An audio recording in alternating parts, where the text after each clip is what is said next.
And there was war in heaven. Michael and his angels fought against the dragon, and the dragon fought and his angels, and prevailed not, neither was their place found any more in heaven. Revelation 12, verses 7 and 8. In the beginning, there was perfection in heaven. Among the angels, one stood out, Lucifer, the morning star, resplendent in beauty and wisdom. The scriptures mention Lucifer as a stunning and beautiful being in heaven, the most adorable creature on the throne of God. But just how did evil creep into his heart, and how did he manage to lure a third of God's angels in heaven into eternal doom? The story of Lucifer's fall is a profound narrative that has captured the imagination of many throughout the ages. While the Bible does not provide a detailed chronological account of the events, it offers symbolic passages that have been interpreted to describe Lucifer's rebellion and subsequent fall. We will focus on this celestial war and more in today's video. Prelude to the Rebellion. The biblical portrayal of Lucifer's fall centers around themes of pride and ambition. In Ezekiel 28 verses 11 to 19, the prophet Ezekiel speaks of a figure who was once perfect in beauty and full of wisdom, residing in Eden, the garden of God. This figure, often associated with Lucifer, was an anointed guardian cherub who walked among the fiery stones of God's holy mountain. Lucifer, known as the morning star, was created as a being of light, a cherub anointed to guard the very throne of God. Adorned with precious stones and crafted in gold, his presence was the embodiment of perfection and the very pinnacle of God's creative work. We also learn that Lucifer was a very ambitious angel, yet within this perfect being of Lucifer, a seed of corruption took root. Lucifer's heart swelled with pride because of his beauty, and he sought to ascend above his station. He desired the honor and glory that belonged to God alone, leading him to corrupt his wisdom for the sake of his splendor. The scriptures, particularly in Ezekiel 28 and Isaiah 14, provide a poetic and symbolic account of Lucifer's rebellion. How art thou fallen from heaven, O Lucifer, son of the morning? How art thou cut down to the ground, which didst weaken the nations? For thou hast said in thine heart, I will ascend into heaven. I will exalt my throne above the stars of God. I will sit also upon the mount of the congregation, in the sides of the north. I will ascend above the heights of the clouds. I will be like the Most High. Isaiah chapter 14, verses 12 to 14. Throughout history, interpretations of these passages have varied. Some scholars view the references to the kings of Tyre and Babylon in Ezekiel 28 and Isaiah 14 as dual prophecies, speaking both of historical figures and the spiritual power behind them, namely Lucifer. Others argue that these texts should not be read as literal accounts, but as metaphorical or poetic expressions of the struggle between good and evil. Lucifer's ambition knew no bounds. He envisioned himself ascending above all other angels, exalting his throne above the stars of God, and becoming like the Most High. This was not merely a lust for power, but a challenge to the very order of creation. This act of defiance was the catalyst for his downfall, as he led a faction of angels in a celestial insurrection against the Almighty. Prelude to the fall.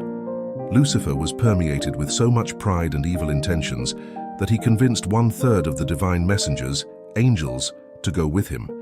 But how was Lucifer able to accomplish this feat? What rhetorics did he use, and why couldn't the angels with all their splendor? See through the lies Lucifer fed them? The Bible does not provide explicit details on the methods Lucifer used to convince these angels to join his rebellion. However, various sources offer insights into how this might have occurred. Lucifer was the first being to employ the art of persuasion to accomplish his scheme. However, this subject is shrouded in mystery and largely based on interpretations of scriptural texts, particularly the Book of Revelation. The appeal to pride and power. One theory suggests that Lucifer, leveraging his high position and beauty, appealed to the pride and desire for greater power among the angels. He may have presented a vision of autonomy and authority that was enticing enough to sway them from their loyalty to God. The art of deception. Lucifer is often characterized as a master of deception, using cunning arguments to cast doubt on God's authority and goodness. His ability to deceive may have played a significant role in persuading the angels to follow him. as he is described as the one who deceives the whole world in Revelation 12 verse 9. And the great dragon was cast out, that old serpent, called the devil and Satan, which deceiveth the whole world. He was cast out into the earth, and his angels were cast out with him. The trial against God. Some interpretations of this text go as far as to suggest that Lucifer's arguments were so compelling that he put God on trial, accusing him of wrongdoing and presenting himself as a liberator of the angels. Exploitation of free will. Another perspective holds that Lucifer exploited the free will of the angels, convincing them that they deserved more than what they had been given in the divine order. By promising them more, he was able to garner their support for his cause. That portion of Isaiah describes Lucifer's ambitious desire to overthrow God's authority and claim it for himself, which ultimately led to his expulsion from heaven. But how did this expulsion happen? The fall. The story of Lucifer's fall and the battle in heaven is a fascinating tale of pride, rebellion, and redemption. It's a narrative that has been told and retold throughout history, each time offering new insights and perspectives. Lucifer's rebellion led to a war in heaven, a mythical conflict between two groups of angels. On one side was Lucifer, now known as Satan, and his followers. On the other side were the angels still loyal to God, led by the archangel Michael. The battle was fierce and intense, and according to some interpretations, it lasted for 3 days. The role of the archangels. The archangels played a crucial role in this battle. Archangels, including Michael and Gabriel, are considered the highest ranked among all the angels. Michael, the leader of God's army, was the one who fought directly against Lucifer. Gabriel, the messenger of God, also played a significant role. Despite his power and support from his followers, Lucifer was destined to lose the battle. He and his angels lost their place in heaven. The great dragon was hurled down to the earth, and his angels with him. This marked Lucifer's ultimate defeat.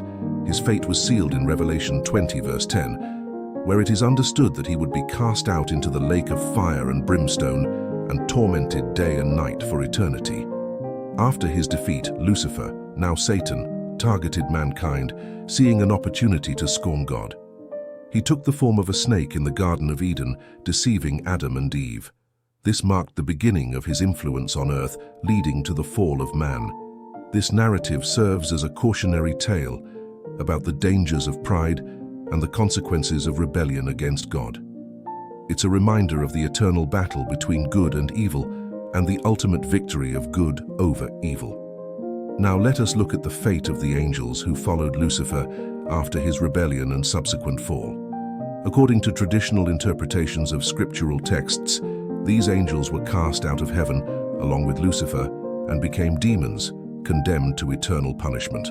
In Jude chapter 1 verse 6, it is mentioned that the angels who did not keep their positions of authority but abandoned their proper dwelling, he has kept them in darkness, bound with everlasting chains for judgment on the great day. Similarly, 2 Peter 2 verse 4 states that God did not spare angels when they sinned but sent them to hell, putting them in chains of darkness to be held for judgment. These passages suggest that the fallen angels are reserved for judgment and are not free to act as they please. They are often equated with demons in the Christian faith, beings that are in opposition to God and work to tempt and corrupt humanity.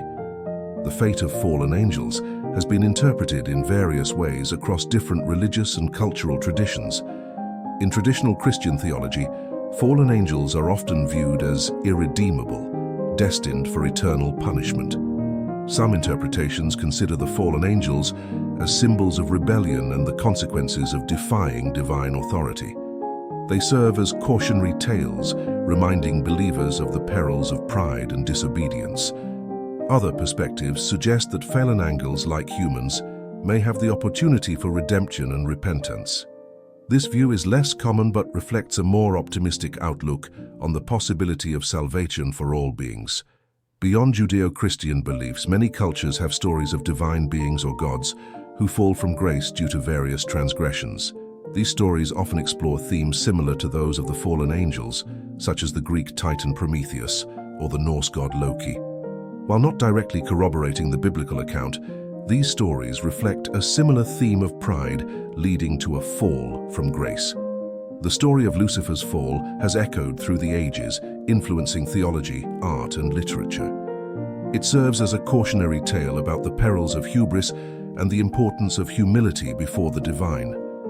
Lucifer's transformation into Satan, the adversary, marks the beginning of the struggle between good and evil, a narrative that continues to shape our understanding of morality and free will. The story of Lucifer's fall is also linked to eschatological themes, or the study of the end times. It is more than a tale of celestial upheaval. It's a narrative that has shaped our understanding of good and evil, free will, and fate. It raises questions about the ultimate fate of the world and the final judgment of all beings, both human and angelic.